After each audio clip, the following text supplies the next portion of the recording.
I'm back, guys. Today we are going to talk about gas laws. All gas laws are is when we look at relationships between two different variables. When one thing changes, what happens to the other thing? As we go through these, I want you to remember and think about everyday examples that we can think of for these two variables. Okay? So the first one we're going to talk about is Boyle's law. This is an indirect relationship between pressure and volume. When I say indirect, that means as one goes up, the other one does the opposite. It goes down. Okay. So if pressure goes up, that means volume is going down. When volume goes down, pressure goes up. Okay. So they do the opposite. It is an indirect relationship. Now, you'll notice I have an equation up here, P1V1 equals P2V2. That is just my initial pressure and volumes and my final pressure and volumes. So you'll see some problems that we do, and we need to calculate maybe the final volume of something. So like this one right here. I have a sample of gas. It occupies 523 milliliters at 1 atmosphere. The pressure is increased to 1.97 atmospheres. What is the new volume? So you'll notice the first thing that I did was I took the things from the problem and I put it, okay, these are my initial pressure and volume. These are my final pressure and volume. And notice how I'm trying to figure this out. When I do that, I now need to make sure, okay, before I even solve and do my math, you need to make sure that your pressure units are the same and my volume is going to be the same, which means this one's in milliliters. My final answer is going to be in milliliters. So since I'm looking at my pressure and volume, that is the equation that I'm going to use. Okay, so now I just kind of plug things in. However, before I even do my math, you'll notice my pressure is going up, which means what should be my value for my final volume? Should it be exactly 523, meaning volume doesn't change? Should it be higher than 523, or should it be lower than 523 milliliters? So now I'm going to plug things in. I'm going to go 1 times 523 is equal to 197 times V2. When I do my math, you'll notice 523 times 1, well, that's an easy one to do. So that's 523 is equal to 1.97 V2. Now remember, in order to get V by itself, we need to divide by 197. So 523 divided by 1.97, and we get an answer of 265.5 milliliters. Now, when you get an answer, don't just assume, boom, I'm done.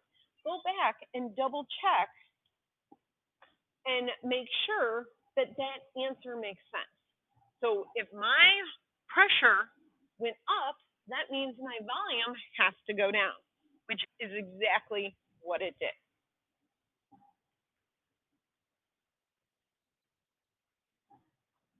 So now we're going to look at Charles' law.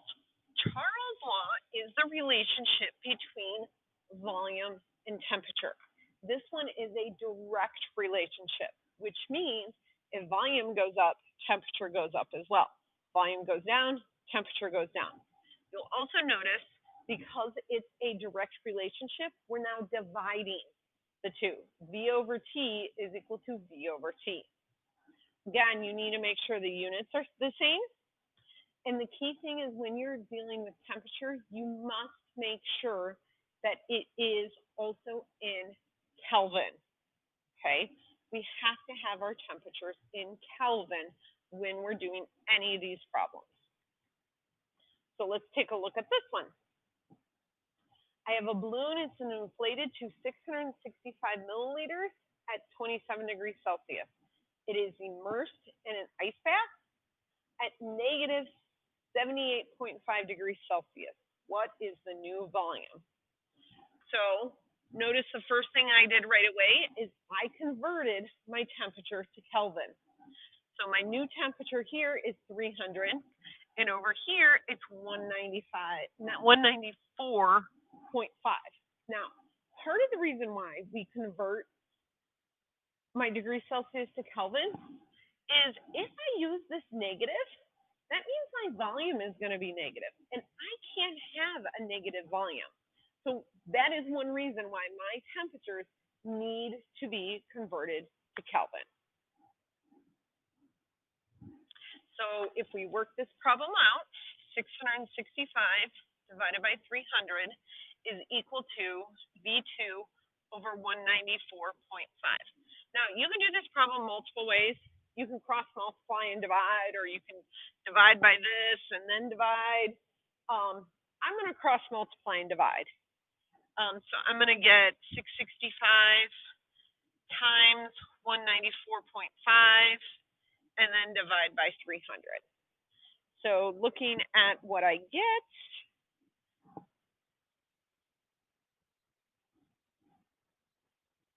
I should come up with an answer of 431 milliliters. Now, does that answer make sense? My temperature went down, which means my volume must do what? It must go down as well. And 431 is less than 665. So we're good on that respect.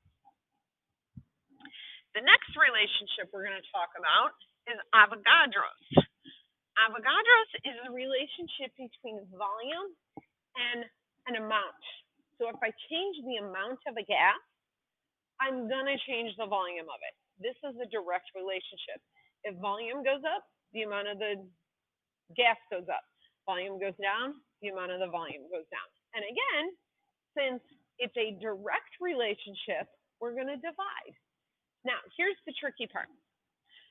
Usually my volume is either in milliliters or liters. This N is referring to amount, okay?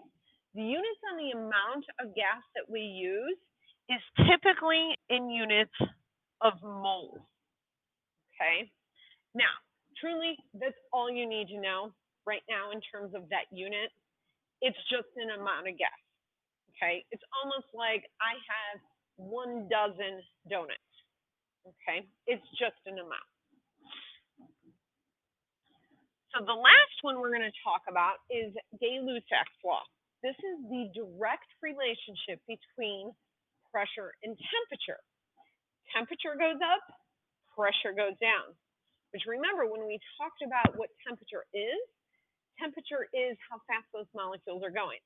If they're moving very, very slowly, they're not going to hit that side of the container for very, very much, which means the pressure is going to be opposite, okay?